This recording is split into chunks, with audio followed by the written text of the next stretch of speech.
Assalamualaikum warahmatullahi ta'ala wabarakatuh. Waalaikumsalam.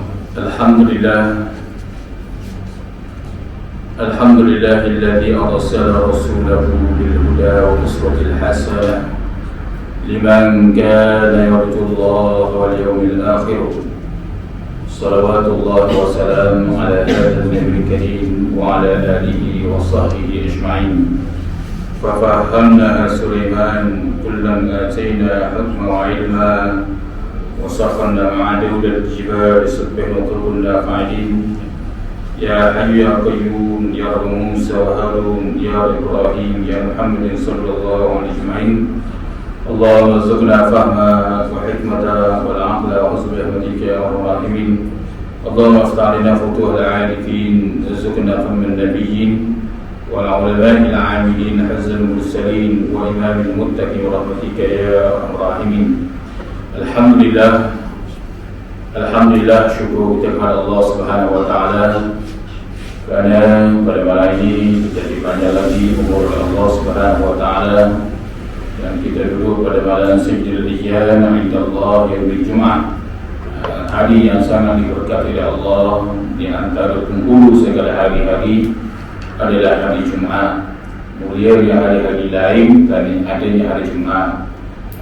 Mulianya di bulan-bulan adalah bulan Ramadan. Dan kata Imam Al-Ghazali rahimahullah ta'ala, bila Allah Subhanahu wa ta'ala pertemukan kita dengan seminggu yang bertemu dengan hari Jumaat, maka kedudukan kita dalam ibadah kepada Allah itulah fadlullah, itulah anugerah daripada Allah Subhanahu wa ta'ala. Seperti mana percakapan Imam Al-Ghazali ini dinakal, dipindah dalam kitab Hilyatul Awliya. Jadi pada malam ini kita sambung lagi kita ini. Qala al-muallif rahimahullah ta'ala wa nafa'ana bi'ulumihi wa 'ilmina fid darain ya rabbal alamin. Faslun, pada menyatakan takabur, iaitu membesarkan dirinya serta menghinakan akan orang yang lainnya, maka iaitu perangai yang sangat jahat, yang haram pada syarak, lagi yang sangat dibenci oleh haqqullah, itu hak Allah Subhanahu wa ta'ala kan dia. Kerana mentakabur itu, satu musnad sebut itu menyerupai dirinya dengan Allah Subhanahu wa ta'ala, dengan mendakwa diri itu bersifat dengan sifat haqqullah, maka iaitu kufur semata-mata yang membawa kepada siksa yang kekal dalam neraka Allah Subhanahu wa ta'ala. Seperti mana Allah Subhanahu wa ta'ala menyatakan Al-Quran, alaysa fi jahannam mathwal mutakabbirin. Firman Allah, adakah tiada di dalam neraka Jahannam itu tempat bagi orang yang takabur? Qala musannif rahimahullah ta'ala wa nafa'ana bi'ulumihi wa 'ilmina fid darain ya rabbal alamin. Di antara lagi sifat penyakit batin yang dikategorikan, diletak sebagai sifat mazmumah, sifat yang dicela Allah dan Rasul. Allah sangat benci, Rasul sangat benci, dan laknat Allah Ta'ala ke atasnya, yakni Allah menarik rahmat ke atas dia, mana iaitu orang yang bersifat dengan sifat takabur. Jadi sifat takabur ini seperti mana kita selalu dengar dalam kitab Hidayah Salikin pun ada pada hari Isnin itu, iaitu juga dinakal oleh Imam Ghazali. Kitab ini juga para ulama-ulama sufi, ulama-ulama tasawuf, dia dah sunyi daripada nakal sifat ni. Sifat ni ibarat iaitu kita disuruh sentiasa berjaga. Dia akan mandi sifat ni, melainkan orang yang insanul kamil, Islam Allah Ta'ala pelihara dia di atas tu. Adapun kita mereka orang-orang ni, dia mari sifat-sifat begini, tapi bila kita duduk dalam ibadah, kita sentiasa mengetahui tentang perjalanan ibadah ataupun kedudukan kita sehari itu, maka Allah akan beringat kita melalui mereka. Contohnya, mari sifat ni kita tak baik, aku sifat takabur. Mari tahap tu, alhamdulillah dah. Maknanya mari sifat tegur orang daripada dalam tu.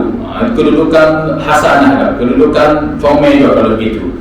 Kita mari sifat apa lagi? Buat sifat kasih berdunia, sifat muncul, sifat riak. Mari sifat mari dalam hati kita, tak baik aku bersifat dengan riak, dengan muncul ni. Mari sifat begitu, maka kedudukan tu alhamdulillah hasanah dah. Mana ada teguran daripada dalam tu, alhamdulillah. Itu setengah disebut oleh para ulama seperti mana Imam Syekh Junaid Al-Baghdadi. Syekh Junaid Al-Baghdadi ni yang mula-mula mengasah ilmu tasawuf, dia dalam muqaddimahnya dia selalu menceritakan tentang sifat takabur. Kerana sifat takabur ini selalu sifat yang Allah Ta'ala sangat murka. Kerana sifat ini adalah serendah Allah Subhanahu Wa Ta'ala, dan iaitu perangai yang sangat jahat, yang haram pada syarak, yakni pada Allah dan Rasul. Syarak yakni Allah dan Rasul, perangai yang cukup jahat, na'udzubillah min zalik.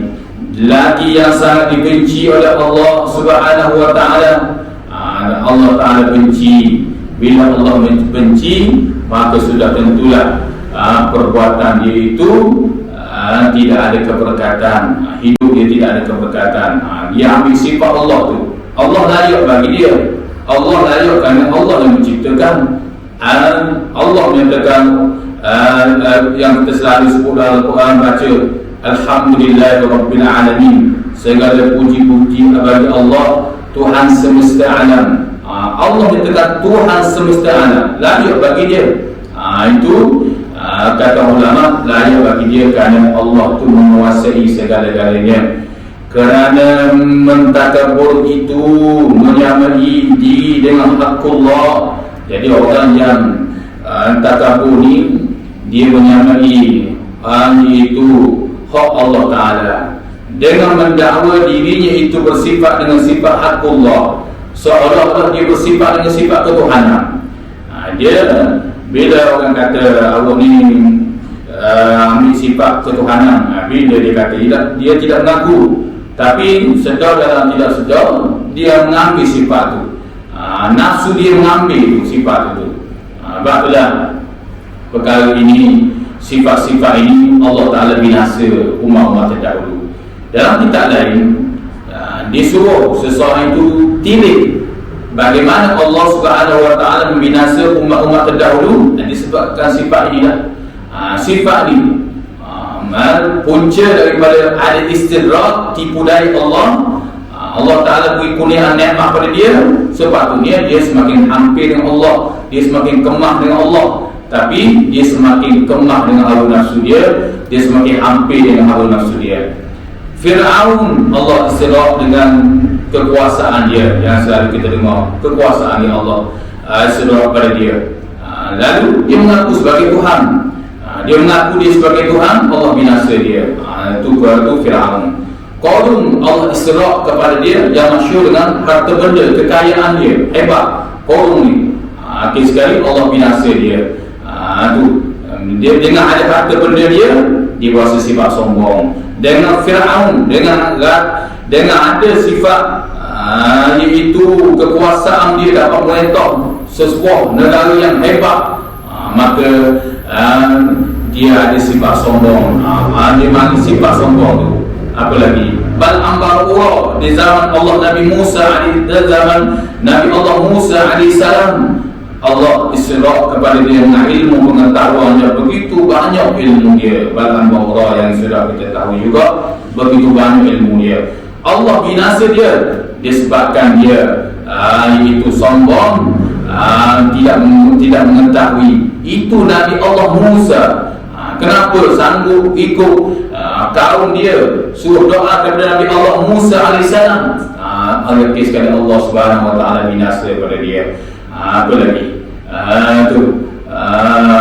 Syekh bersisa ahli ibadah yang berpegang kepada ibadah dia, dengan dia merasa diri dia tidak cukup, sebabnya dia semakin hampir dengan Allah, maka Allah istidrakkan kepada dia dengan ilmu, dengan ibadah, banyak ilmu. Maka dengan dia berpegang kepada dia banyak ibadah, dia sekali minum arak, bunuh, zina, bal ambahura ni, na'udzubillah, itu Syekh Basisor. Itulah para ulama seperti mana Imam Ghazali, yang masyhur Imam Ghazali. Imam Ghazali dia menyatakan semua itu jangan kamu berpegang sama sekali, apatah lagi ada sifat sombong. Kita banyak ahli ibadah, banyak ibadah, jangan berasa sombong dengan banyak ibadah kepada Allah. Allah binasa Syekh Basisor. Kita banyak ilmu, pengetahuan, begitu banyak, hebat ilmu, ngaji tinggi, dengung, ngaji ni hebat, maka jangan sombong dengan ilmu pengetahuan. Allah binasa Syekh Basisor. Syekh Basisor Allah binasa disebabkan ilmu pengetahuan dia banyak, tapi dia bertakabur, sanggup doa kepada Nabi Allah Musa AS. Qarun begitu banyak harta benda dia, hebat, kaya raya Qarun ni, Allah binasa dia disebabkan dia sifat sombong. Sanggup lawan dengan Nabi Allah Musa AS. Tinggal ibadah Qarun. Nabi Musa kata tak boleh. Nabi Musa kata dia Qarun ni dia orang susah, dia miskin, baju dia tak apa stabil. Kadang-kadang Qarun ni di semayang berjemaah istiqamah sama Qarun ni, seperti mana nakal kita Ibn Kathir rahimahullah ta'ala. Dia kata jumpa Nabi Musa, mulia Musa, dia disebut, wahai Musa, doa kepada aku supaya aku jadi kaya. Nabi Musa ni orang yang dekat dengan Allah, Nabi Allah, pesuruh Allah, diwahyukan kepada dia ni, tak boleh mu tinggal ibadah lagi. Nak juga Nabi Musa doa kepada dia sedikit sehingga jadi kaya. Dia tinggal ibadah sehingga sombong dia itu, dengan kekayaan dia lawan Nabi Allah Musa AS. Begitu juga Fir'aun, itu dengan pemerintahan, kekuasaan hebat sehingga mengatasi segala iblis, laknatullah alaihim, yang mana yang sudah kita ketahui, yang kita sudah maklum. Syaitan, syaitan para ulama menyatakan tidak mengaku sebagai Tuhan, sebagai mengaku, tapi Fir'aun sanggup mengaku sebagai Tuhan. Ini disebabkan kekuasaan yang Allah beri kepada dia. Mana-mana kata Imam Ghazali, kekuasaan yang Allah beri kepada seseorang pemimpin itu, jangan sesekali sombong. Kerana sifat sombong itu, sifat takabur itu adalah sifat selain Allah, layak bagi Allah. Al-Jabbar, Al-Mutakabbir, layak bagi dia sebab Allah itu Tuhan. Layak bagi dia. Manusia tak boleh nak menyamai. Apa dia sebut di sini? Dan dia itu sifat mutakabbir itu sifat siapa yang ada sifat itu dia menyamai Allah Subhanahu wa taala. Qala musannif rahimahullahu taala, maka itu kafir yang kufur, ia semata-mata yang membawa kepada siksa yang ke dalam neraka Allah Subhanahu wa taala. Alaysa fi jahannam alaysa fi jahannam mathwal mutakabbirin. Allah menyatakan itu, adakah tiada di dalam jahanam itu tempat orang yang mutakabbir. Maknanya tidak letak dalam neraka itu melainkan orang yang takabur. Auzubillah min zalik. Sehingga masyhur adalah hadis Nabi sallallahu alaihi wasallam, Imam Baihaqi daripada Abu Darda menceritakan, mana munadin akan dengar suara menjeru di haikan Allah, berkumpul pada mahsyar akan dengar Allah Ta'ala bersuara itu, malaikat berseru, udkhulu fi hadzal jabbarin, masuklah kamu di dalam golongan orang yang takabur. Na'udzubillah min zalik. Itu yang disebut Allah Subhanahu wa taala nyatakan dalam Al-Quran, itu sifat orang yang takabur. Pernah ditanya kepada Imam Ghazali, kalau mari juga sifat tu, mari Allah beri kurniaan banyak, ni sebuah ilmu, ni sebuah comel, ni sebuah apa lagi, macam-macam kurnia Allah ni. Allah Ta'ala bagi ni ilmu ke, harta ke, apa lagi, keturunan ke, ramai pengikut ke, ramai murid ke, apa lagi, Mari juga maka kata Imam Ghazali, kul bi istighfar, katakanlah kamu dengan istighfar kepada Allah, cepat-cepat istighfar kepada Allah. Allah Ta'ala kampung, Allah Ta'ala ni ampuni buat dosa sebagaimana pun kalau benar-benar minta ampun. Walaupun sifat tu dia ambil sifat Allah, tapi kalau dia cepat-cepat istighfar kepada Allah, cepat-cepat kembali kepada Allah, menganggap ini suatu kurnia Allah supaya aku ni lebih dekat dengan Allah, Allah Ta'ala kampung. Ini berpanjangan tidak istighfar kepada Allah. Dan maka kata Imam Ghazali, ketika orang tanya kepada Imam Ghazali, kalau mari juga sifat tu cepat-cepat istighfar kepada Allah. Mari lagi kata Imam Ghazali, istighfar lagi. Istighfar besar, cerita mana besar. Istighfar artinya nafsu dia akan mengadap, dan nafsu dia akan mengetahui bahawasanya itulah hak Allah Subhanahu Wa Taala. Itu sebab Imam Ghazali berpandu dalam penciptaan nafsu. Dalam penciptaan nafsu ni, bila Allah Ta'ala tanya kepada nafsu, siapa aku, kamu siapa?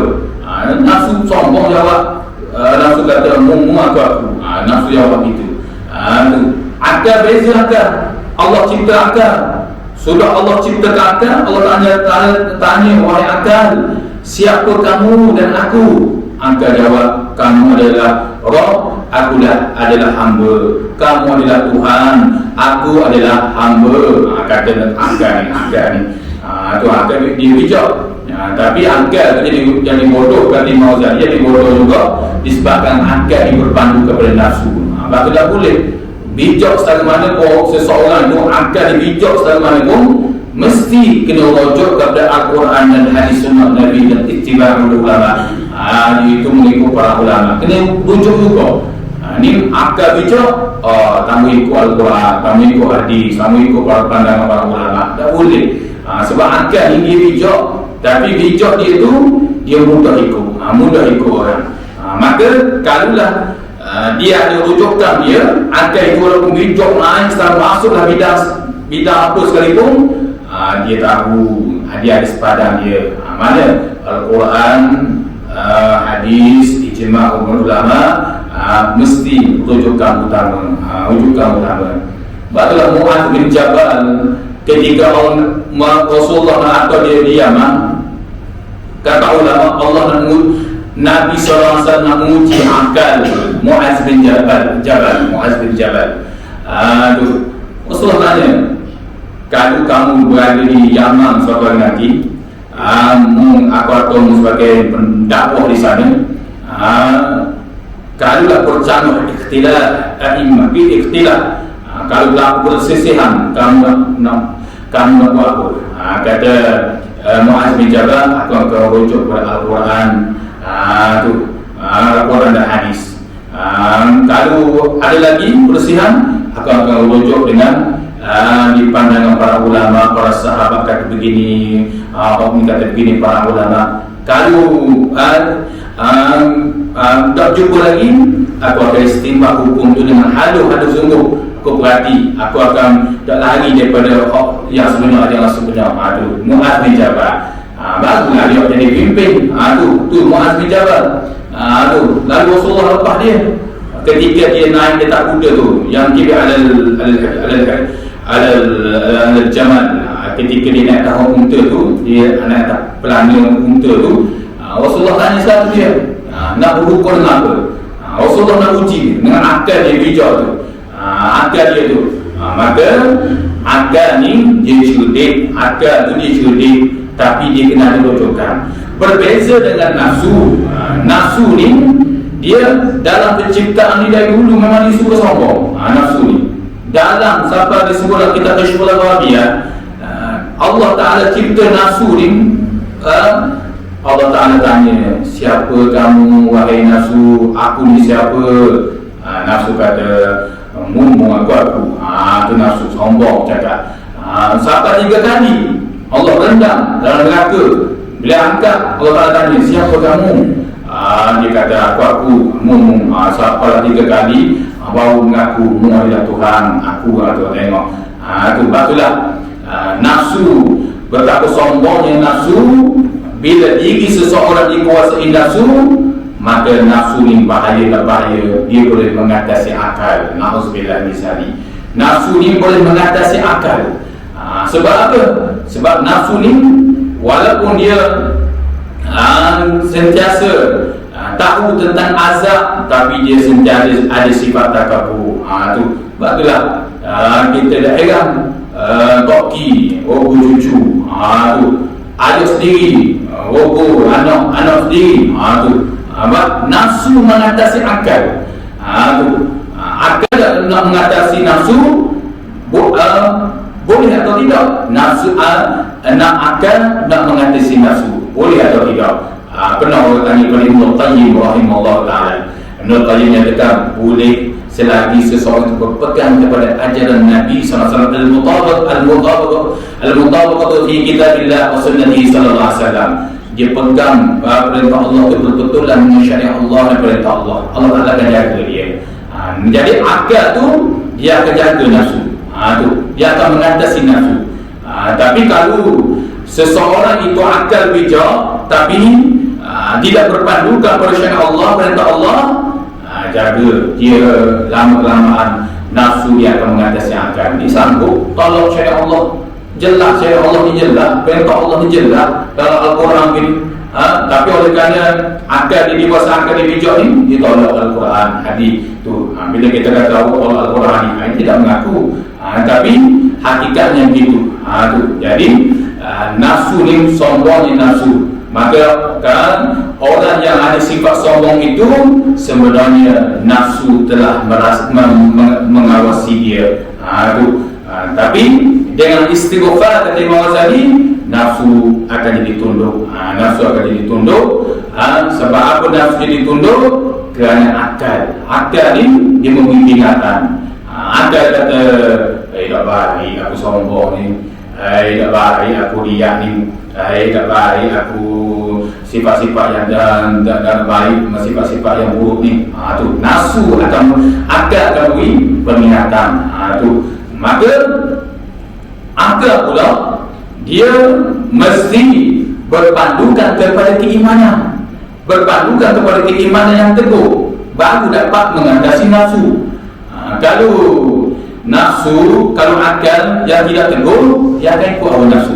Hawa nafsu ni memang dia sifat dengan penuh sifat sombong. Tapi kalaulah orang yang beriman, yang mempunyai akal, dia akan diberi petunjuk oleh iman sombong. Ya, selalu kita dengar Al-Quran, ya Allah Ta'ala sebut Al-Quran, innal ladzina amanu wa 'amilus solihati yahdihim rabbuhum bi imanihim. Tu situ. Sesungguhnya orang yang beramal soleh, sesungguhnya orang beriman yang beramal soleh, mereka itu diberi petunjuk dengan keimanan mereka. Dengan keimanan mereka Allah Ta'ala jaga dia. Dia beramal soleh, beriman betul-betul, pegang betul syariat Allah, perintah Allah, dan beramal soleh, maka Allah Ta'ala akan beri petunjuk keimanan dia. Itu di antaranya. Itu yang disebut oleh para ulama. Lama orang ahli ibadah, lama orang ahli ilmu, ustaz hebat mengaji, tapi dulu jalan tak betul juga, jadi ulama sufi bisa kata, dah tu bukan cerita pula tu. Kalau orang tanya kita, itu macam mana pula? Maka waktu kata ulama, kerana sifat takabur dia. Kerana tu seperti mana dijawab oleh Syekh Abdul Salam, sifat takabur dia tu tak boleh nak menerima teman orang. Dia rasa dia pandai, ilmu dia banyak, dia hebat, dia pandai faham ilmu gini. Dia rasa sifat sombong tu, maka Allah menolong ahli itu petunjuk pada dia, petunjuk pada dia. Itulah sifat sombong ni, sifat yang sangat bahaya, yang sentiasa disuruh oleh Imam Ghazali, sentiasa istighfar kepada Allah. Ada lagi manusia ni, kadang-kadang dia mari sifat-sifat tu, Allah beri kurnia pada dia, mari rasa sombong tu. Kenapa? Dia lawan sombong. Mari kadang-kadang istighfar kepada Allah, mari istighfar, mari cepat-cepat istighfar kepada Allah. Tu kalau dalam kitab, kita fasal iaitu di kitab Al-Iman, iaitu li Abul Lail rahimahullah ta'ala, dia menyatakan kalau manusia sifat tu lihat lihat kamu mari daripada mana. Kata Syekh Abdul Lain, kamu mari daripada mana? Kamu mari daripada air mani.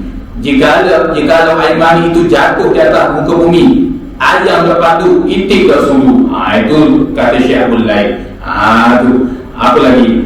Bulai kata kalaulah Allah menjadikan cermin pada tubuh kamu itu, nescaya manusia akan melihat perut kamu, orang perut kamu penuh dengan air najis sekali, air kecil sekali dalam perut kamu tu. Ketika itu kamu rasa malu. Itu kata Syekh Abdul Lain rahimahullah ta'ala, supaya nak menundukkan nafsu yang takabur. Itu yang disebut oleh Syekh Abdul Lain rahimahullah ta'ala. Qala al-musannif rahimahullah ta'ala, wa nafa'ana bi'ulumihi wa 'ulumina fid darain ya rabbal alamin. Dan kerana dia itu membawa kepada malu bertanya kerana dilihat dirinya besar. Kadang-kadang orang yang sombong ni, dia nak tanya buat sesuatu hukum, dia rasa malu, dia kata. Ataupun dia ni balik ilmu dah, dia rasa nak tanya semalu. Kalau aku tanya komang aku, dia rasa begitu. Orang sombong tu dia tak dapat tahap tu. Kalau aku tanya ni, jatuh lah tabak aku ni pandai tak ni, ahli ilmu ni kan.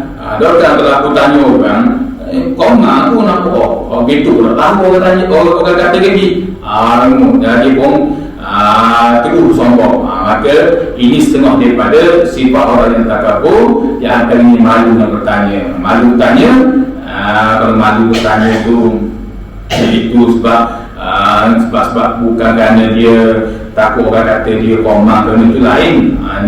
Malu ni takut komang, aku nak situ kalau aku tanya ni nampak begitu aku tak tahu. Maka itu setengah daripada orang-orang yang sombong.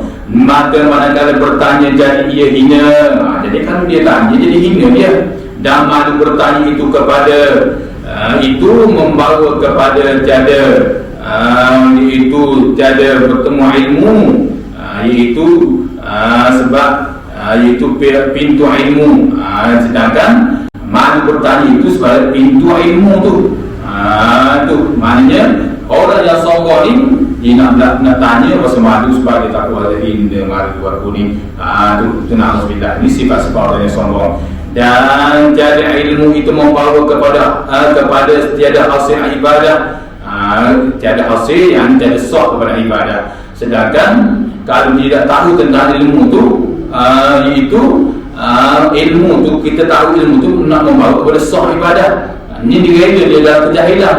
Dia laku kalau tanya, komang aku ni, tu ngaji lama, ngaji dah Mesir, Jordan, pondok, mana-mana ngaji patu, tak tahu gini komang lah, tu nampak. Maka dia rasa begitu. Tu sedangkan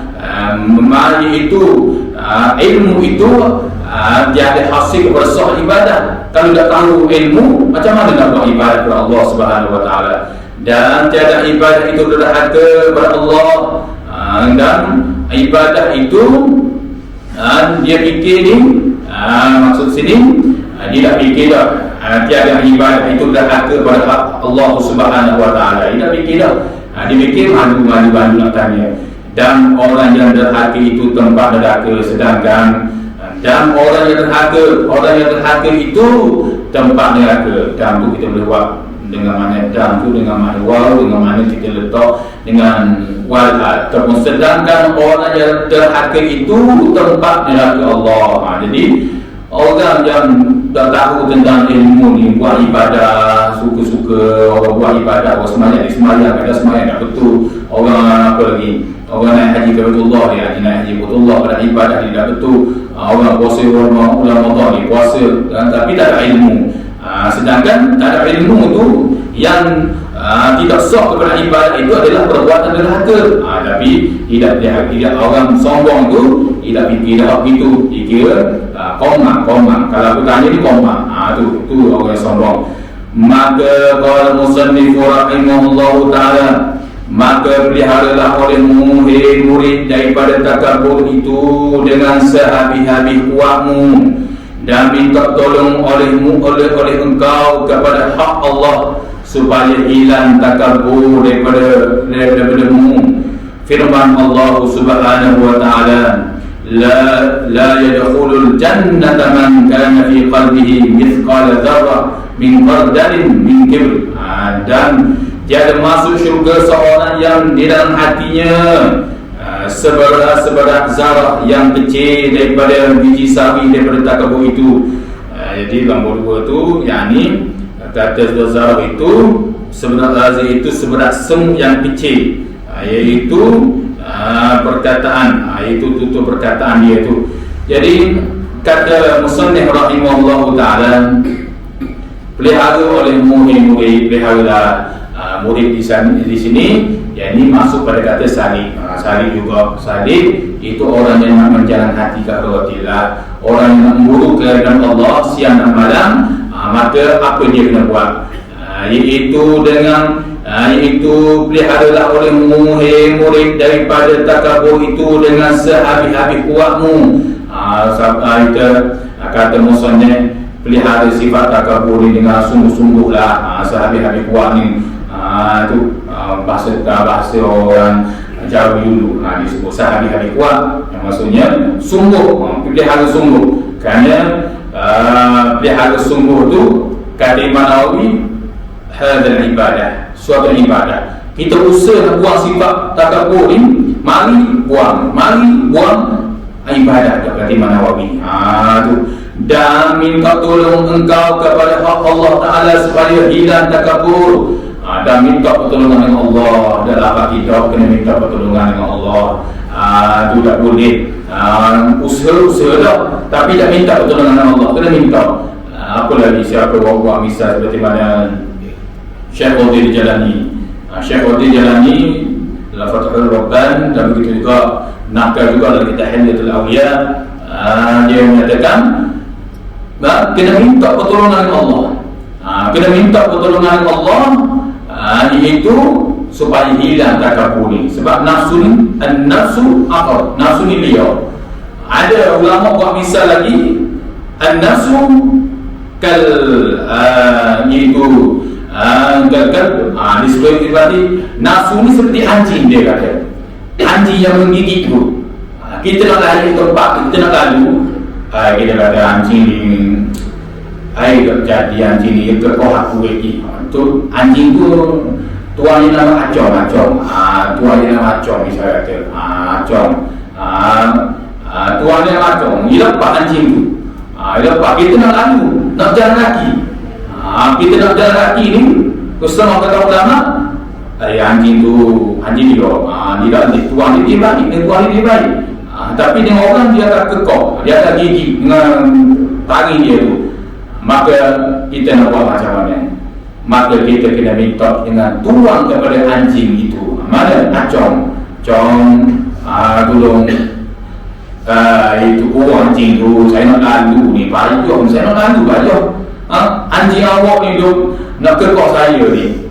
Saya dalam debok semua ni main dengan anjing awak ni. Tolong kurung. Tu ikat ataupun ikat terpokok pada anda, dia tidak lagi nak unggah pada saya ni. Kalau begitu kacau. Tu acong apa ketika tu? Acong tu cukup acong kata tak apalah, tak habis saya ikat anjing saya kurung tak apa. Begitulah. Maka begitulah nafsu ni, tuan kepada nafsu itu siapa? Allah Azza wa Jalla. Allah yang menciptakan nafsu. Maka Allah yang menciptakan nafsu ni ganas, liar. Maka kita dah berusaha dah begini. Kalau anjing kita dah usaha dah lalu tepi dah, nak gigit juga kita anjing. Maka begitulah nafsu kita usaha dah, kita berdoa, kita bersungguh-sungguh buang sifat takabur nafsu ni. Maka dalam akidah kita kena minta kepada tuang kepada nafsu itu, Allah Azza wa Jalla. Allah yang menciptakan nafsu. Maka kita minta dengan Allah, ya Allah, peliharalah aku ni dia sifat sombong, nafsu sombong, ya Allah, peliharakanlah. Kerana sifat sombong itu sifat yang sangat yang hina dan yang sangat jahat. Itu akan membinasakan aku seperti mana anjing itu membinasakan seseorang. Maka begitulah kata ulama, kita minta pertolongan Allah, tu tanpa pertolongan Allah itu tidak jadi kuat. Dengan pertolongan Allah lah kita akan terpelihara daripada nafsu yang dia nafsu, kata Sinali akal dia nafsu ni jadi barang dia kan. Akal di sini maksudnya dia menggigit lah, dia gigit diri dia nafsu ni, ataupun dia gigit orang lain. Itu nafsu. Qala musannif rahimahullah ta'ala, dan firman Allah ala sawab itu, bukan firman Allah itu, dan sabda Nabi sallallahu alaihi wasallam, sebagai Al-Quran ayat itu, iaitu dan sabda Nabi sallallahu alaihi wasallam, seperti yang Abu Hurairah menceritakan hadis ini, dan hadis ini dikeluarkan oleh Imam Tirmizi. Nabi SAW mengatakan, la yadkhulul jannata man kana fi qalbihi mithqala dzarrah min khardalin min qalb. Tiada masuk dalam syurga Allah yang dalam hatinya itu sebesar zarah kecil, semuanya kecil, besar sikit saja daripada sifat takabur itu, tidak akan masuk syurga. Na'udzubillah min zalik. Maka fikir oleh murid betapa halus serta itu fikirkan betapa halmu, kan halu, iaitu halmu, dia sambung selalu, jauh ilmu ni dia sambung selalu, min dengan lam dengan mu, dengan min tu sambung selalu. Kalau jauh ilmu ni dia halmu, dia tak min waw, tapi ni halmu, dia letak selalu alif lam min halmu, serta takabur yang amat sangat. Jadi kata musannif pengarang kita ni, fikirkanlah oleh murid orang yang nak menjalan hati kerotillah, sentiasa nak mengharap kepada Allah siang dan malam, maka fikirkanlah betapa halmu serta takabur, macam mana keadaanmu bersama dengan takabur ni, sifat takabur ni yang amat sangat ni. Tengok setara mana takabur ni, maka alamat takabur itu zahir pada kedudukan, tiada mahu hina daripada orang lain, dan tutur tiada malu daripada orang lain daripadanya, itu dan tiada malulah itu daripada orang lain. Qala musannif rahimahullahu ta'ala. Jadi alamat takabur ni, kata musannif pengarang kita ni Syekh Abdul Muttalib Al-Hasyimi ni, dia mengatakan iaitu malu, iaitu takabur itu zahir pada kedudukan, dia tidak mahu menghinakan. Dia tak boleh orang hina dia. Aku ni bok ni, tak boleh hina begitu. Dia berasa begitu. Aku ni yang hormat kan, ada orang hina aku begini. Dia malu sifat-sifat tu dengan kedudukan tu. Maka sifat itulah setengah daripada sifat yang takabur yang wujud pada diri seseorang, dan pada tutur tiada malu, tiada mahulah daripada orang lain. Nisbah tutur lah begitu juga. Dia bercakap saja, pandangan orang dia tak mendengar. Dia nak orang dengar dengan pandangan dia saja, pandangan orang lain dia tak mendengar.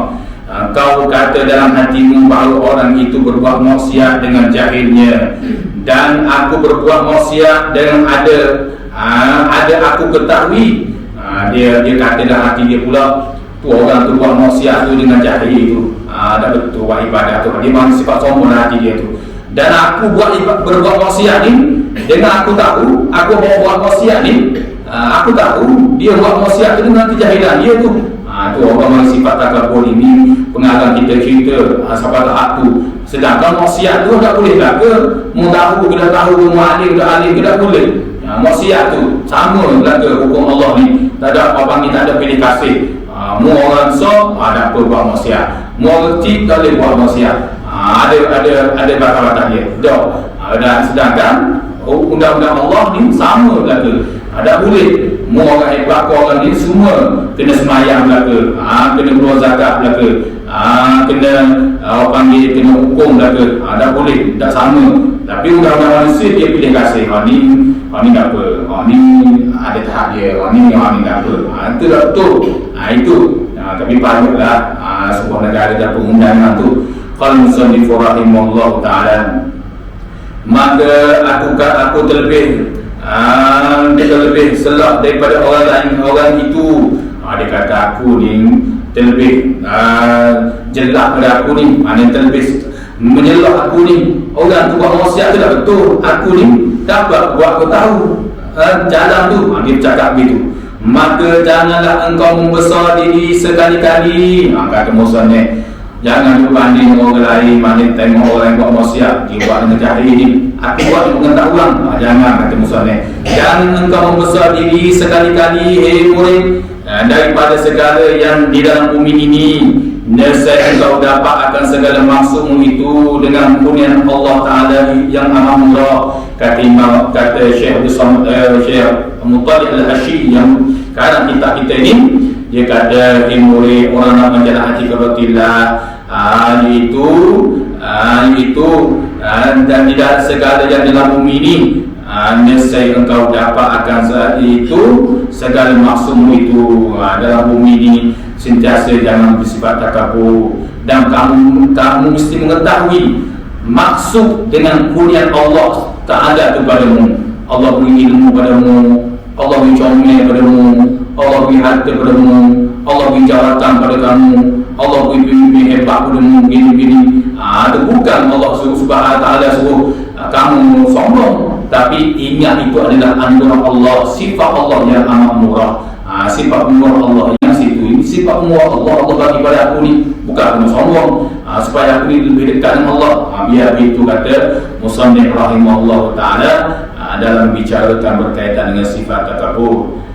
Faslun, pada menyatakan ujub, yakni hairan seorang akan diri dengan dilihat ingin terlebih mulia dan amat sempurna amal ibadah pada ilmu serta tiada ingat akan hina orang lain. Yang demikian itu dinamakan takabur, dan serta tiada ingat akan itu nikmat Allah. Kita dah masuk pada sifat ujub pula, kuasa hairan diri, kuasa diri lebih. Yang ini sifat-sifat penyakit belaka, na'udzubillah min zalik. Jadi selesai sekali ini dulu. Mudah-mudahan apa yang kita dengar pada malam ini menjadi manfaat kepada kita semua. Mudah-mudahan Allah SWT sentiasa merahmati kita, dan mudah-mudahan menjadi ilmu kita pada malam ini menjadi amal soleh yang sangat dicintai Allah SWT. Wallahu a'lam. Auzubillahi minasyaitonir rajim. Bismillahirrahmanirrahim. Alhamdulillahi mazidah. Ya Rabbana lakal hamdu kama yanbaghi li jalali wajhika al-'azim sultanik. Allahumma salli ala Muhammad wa ala Muhammad. Allahumma inna Allahumma zayyina bi zinatil iman وجعلنا هداة مهتدين. ربنا آتنا في الدنيا حسنة وفي الآخرة حسنة وقنا عذاب النار. وصلى الله على سيدنا محمد وعلى آله وصحبه وسلم والحمد لله رب العالمين. السلام عليكم ورحمة الله تعالى